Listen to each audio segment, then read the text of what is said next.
ছেলেরা যদি 4টা বিয়ে করতে পারে তাহলে মেয়েদেরও 4টা কেন, মেয়েরা আরো বেশি করবে, কারণ মেয়েদের এনার্জি অলওয়েজ বেশি থাকে।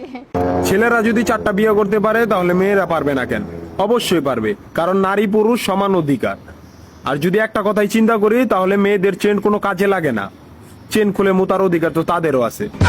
মালে আসেন, একটা চাবি দিয়া যদি 4টা তালা খোলা যায় ওটাকে বলা হয় মাস্টার কি, আর একটা তালা যদি 4টা চাবিতেই খুলে সেটাকে বলা হয় খাঙ্কি।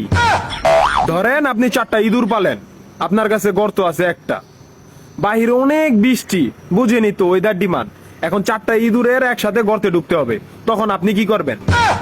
ধরলাম উপরে নিচে মিলাই আরো 2টা আছে, হ্যাঁ, তাহলে 4 নাম্বার ইঁদুরটা কই যাবো? কানের ফুটা দা না নাকের ফুটা দিয়া? হ্যাঁ, তার মধ্যে মাসের মধ্যে 7 দিন থাকে লকডাউন। আমি মানি, আমি না শুধু সবাই মানে মেয়েদের অনেক পাওয়ার, মেয়েদের অনেক এনার্জি। তাহলে দেশের মধ্যে ঘন ঘন লোডশেডিং হয় কেন? আমার মাথায় কোনোভাবেই ঢোকে না।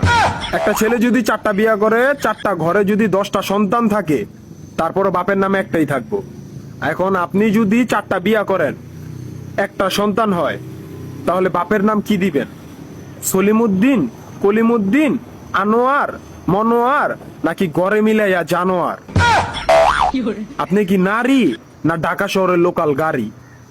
30টা সিট ফুল, 20 জন দাঁড়ানো, তারপরও বলে পিছনে সিট খালি, ওঠেন তাড়াতাড়ি, পিছনে সিট খালি, ওঠেন তাড়াতাড়ি। শুধু এই সমস্ত মেয়েদের কারণে পুরা নারী জাতির সম্মানহানি হয়।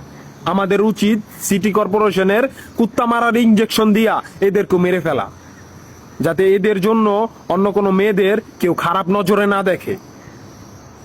মারানি কোনানকার।